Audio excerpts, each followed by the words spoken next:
spoke, but the owner had not yet come at the time of the explosion. We just know where inside stuff here. We just see now how something happened or how under the complaint they say pop on my front stuff here.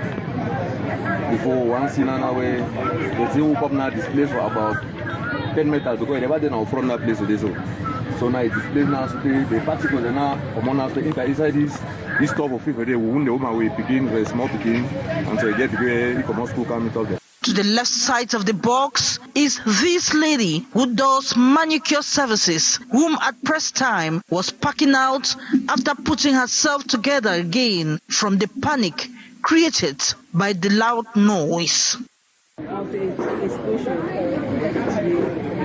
As the sound was too much until I realized myself in the floor. Before going out, before I saw all this. Particles of nails and other items used in loading the small gas bottle scattered about in the air and destroyed window glasses of this story building about 20 meters across the road. I'm just a few meters behind here. So when I just came back from job, just to undress, then I heard the heavy sound. At the end, 4 people were reportedly wounded and rushed to the hospital. The population have questioned the absence of security forces from T-Junction and next door Big Mancon that same Tuesday morning, which could have facilitated the planting of the bomb. Security will be reinforced around checkpoints and joint control posts in the west region of Cameroon. Rather, this is a major declaration of the Minister of Territorial Administration, Paula Tanganji, after an inspection tour at the joint control post on Bachua that separates Matazan and Babaju. More in the following story.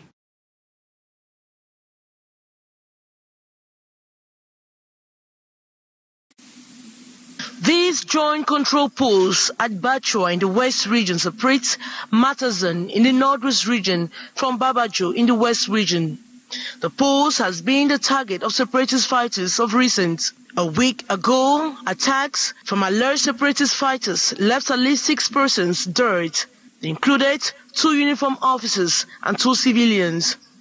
The Minister of Territorial Administration, Paula Tanganji, is on an inspection tour at the control post. He calls for vigilance. Checkpoints should be protected. And I think that they have a very good scenario and they have good mechanisms for this to be done.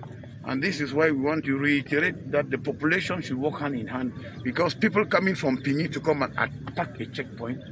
Territorial Administration Minister is accompanied by the 2 governors, Adolphe Lele-Lafrique from the northwest region and Fonkam Awa Augustin from the west region. Both are inspecting the area. Daily difficulties and fears of fresh attacks are raised, reason why there is an urgent need to build up security around the area. At each point, Minad Boss exchanged with uniform officers. He says it was imperative for security to be beefed up around checkpoints. People should remain extremely very vigilant that the enemy is never asleep. We should not relent on the controls. And I think we should put perimeters of security left and right. Paula Tanganji made another request for separatist fighters to drop their weapons and join the disarmament center. According to him, the government will not relent efforts to bring back peace in the crisis zones. And we now talk health. Public Health Minister has reassured kidney patients of regular efforts to ensure machines and treatment kits are made available. Public Health Minister was speaking at an open discussion forum on dialysis matter with kidney patients and health officials at the Yaoundé General Hospital. Beatrice Ngamo has the rest of that story. How is dialysis treatment going on at the Yaoundé General Hospital? Focus of the promised General Assembly, January 19, 2021. Rendezvous, Public Health Minister Manauda Malashi, the patients, General Manager of the hospital and team. Disturbing issues such as machines and generators often overused and pushed to break down, insufficient nurses, 2 for a group of 25 patients, blood transfusion adds to the expenses at times difficult to meet. Absence or scarcity of kits. The discussion table open to all who wanted to pour out their grievances, as they even question why their treatment cannot be free like in other countries. Le seul moyen pour nous de... Retarded growth and difficulty to pursue their education, some of the consequences. Manauda Malashi was open and straight. He announced that latest Friday, the number of nurses to take care of dialysis patients will be increased to that light. The hemodialysis centers, he reiterates, is part of the general hospitals and so needs to be treated like one, or subventions usually in them will be used for that. He reassures the patients that they did not do anything to merit the situation they are today, adding that complete renewal of all water points and preventive maintenance and constant evaluation will be going on. Negotiation also ongoing at the Ministry of Finance for the creation of an appropriation account, a special management commission for the provision, supply of kits and machines. Promised rendezvous respected by Public Health Minister when he was stopped by the patients in this hospital during his tour. And we take you to the Adamawa region where the number of COVID-positive patients is on the rise. Health officials as well as authorities are worried. They have called on the population to maintain barriers measures. The details in the following story.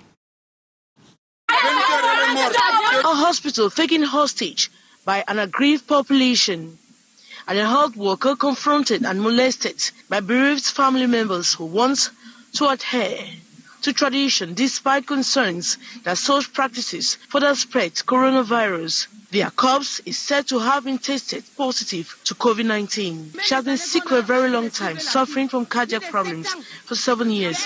How come today it's COVID-19? Health workers at the COVID-19 Specialized Center are constantly under threats and attack. This particular case of family was told to respect burial procedures, which goes with COVID corpses. What the family rejected, insisting they want the corpse. Though declared COVID positive, family members simply waved aside the results, describing it as simply government's manipulations to extort money from the population. This is a new form of embezzlement. The family ended up taking the corpse, and ever since then, the Adamawa region has registered more COVID-positive cases, including 7 health personnel. In just 1 week, we had more than 50 persons tested positive for COVID. This includes 7 health personnel. The Adamawa region has crossed the red line with more than 545 COVID-positive cases and 80 active cases. At a meeting with the governor of the Adamawa region, health authorities expressed worries of more affected COVID cases and deaths if barrier measures are not respected by the population. We are here to conscientize the population that it's not yet over with COVID. The need to respect barrier measures and not torture health personnel. On the streets of the Adamawa region, the population continue to go about their businesses without respecting barrier measures. Some agents in charge of certifying fake documents have fallen into a police dragnet. The culprits are said to have scanned physical and communal stamps and signatures of civil administrators, compiling fake documents for hundreds of use daily. The SG of Fundi has called on everyone into such practices to desist, or they will be all tracked down and punished. The docky guys, as they are commonly referred to, have stepped up their game. These are said to be certified documents, but none is authentic. The physical and communal stamps, as well as the signature, scanned with the help of this scanner and the laptop. Over 500 documents with the stamps bearing the same number, same time and same date. Many youths are said to have fallen prey to this dubious act while compiling for the recently launched military competitive examination, and following the rejection of many files at the deposition center.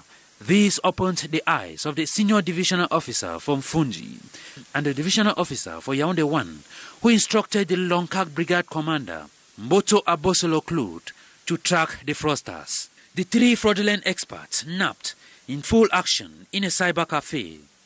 The newly installed SDO from Fungi, Emmanuel Mare Jigden, has warned those involved in this black business that it is time they back out before they are equally apprehended.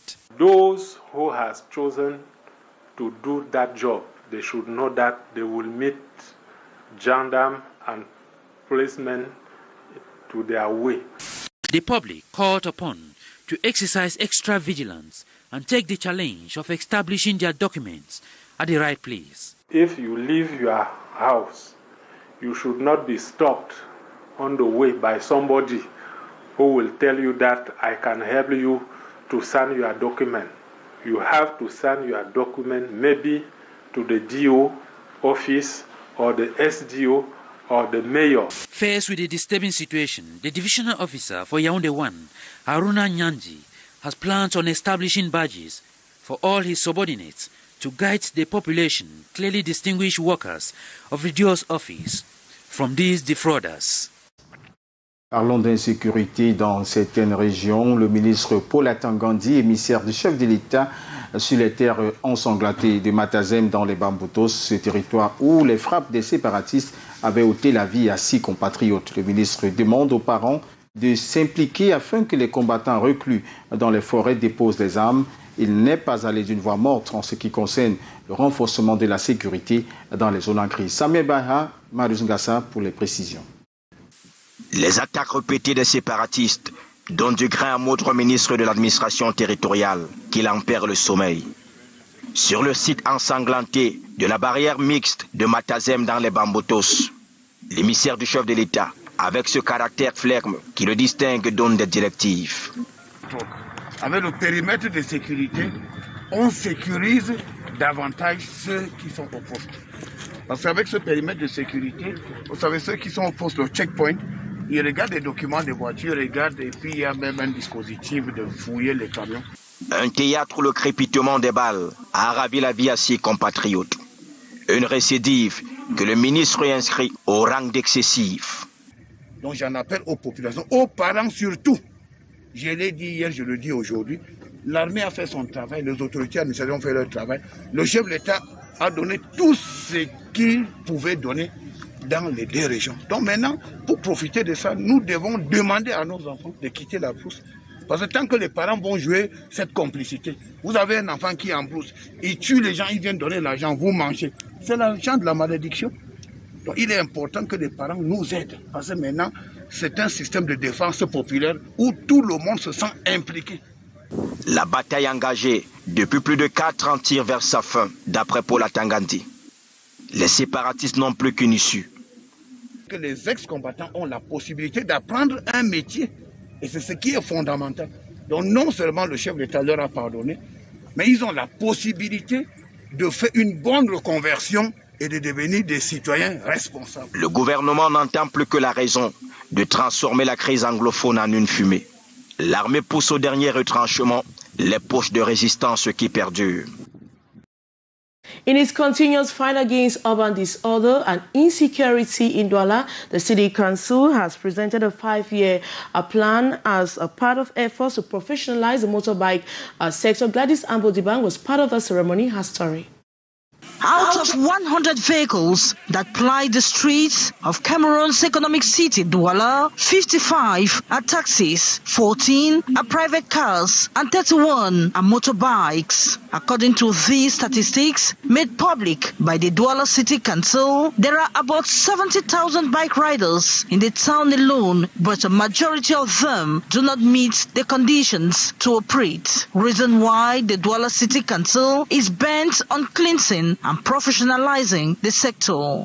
A plan of action that runs from 2021 to 2025 was presented this January 19, 2021 as part of efforts to improve circulation, the quality of service, reduce road accidents, fight against urban disorder and insecurity, improve the life of the population and decongest certain roundabouts. Our aim is to take the motor taximen into account in our vision of the development of our country.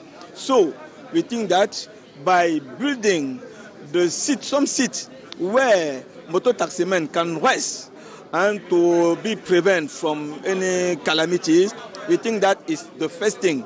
We are going to give them some place where they will stay before waiting for passengers. Trainings for these bike riders are therefore expected to change their mindset and put them on track.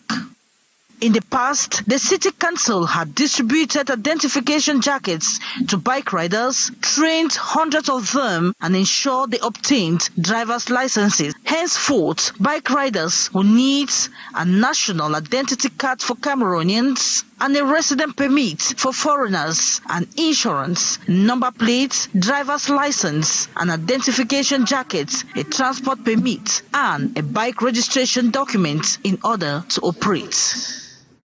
The Fecafoot saga continues. Some amateur football club presidents have been picked up by security forces after an attempt to meet Seydou Bombo Njoya. The local football actors insists that Bombo Njoya must leave office after his annulment by the Court of Arbitration for Sports. Heinz Sencha is a sportsman on that beat. They were back at the headquarters of the Cameroon Football Federation at 5 p.m. this Tuesday with the hope of meeting Seydou Bombo Njoya as promised on Monday. But they met their Waterloo with the police. The presidents of the amateur clubs denied access into the Chinga football building, the situation which will later degenerate to their massive arrest following heavy police reinforcement. Talking to the press before being picked up by the forces of law and order, the club presidents insist that their coming is to ensure that Bombo Njoya leaves office as demanded by the Court of Arbitration for Sports. The problem is Mr. Bombo Njoya is no more the president of Fecafoot. And as you know, decision was removed by the task that the election was cancelled. So you just have to respect the rules. And talking about the recent outing of FIFA President Gianni Infantino, maintaining Bombo Njoya and his executive committee with interim status before next elections, the local football actors describe these as mere words, not backed by any legal document. What the president of FIFA said, he's the president of FIFA. He's the custodian of FIFA. He's not the owner of FIFA. So with the FIFA, we have written documents. He has to write us and say, this is what we have to do. You should not come and meet the president of the republic, and then you said Mr. Bombo Njoya to continue with the federation. That's not how administration functions. They lament over the fact that some football authorities have taken football hostage for their personal interests, leaving the club owners, managers, and the players to bear the consequences. Ongoing Shan 2020 are ongoing at the Limbe Omispo Stadium under tight security. The football matches program for the first day were played in an empty Ngeme Stadium. Ines Ondombala tells us more. Obviously, we can't have that story. And the inauguration of Joe Biden as the 46th president of the United States holds this Wednesday, January 2021. And these will mark the commencement of the 4-year term of Joe Biden as president and Kamala Harris as vice president. We'll certainly come back to that in a subsequent editions of the news. Of the bilingual newscast on Canal, the international, Robert Charlie Talk. We'll come back again tomorrow for another edition. À demain, Moridi. Mesdames et messieurs, passez un très bel après-midi. Surtout, n'oubliez pas, à 17h, tous derrière les lions indomptables. Au revoir.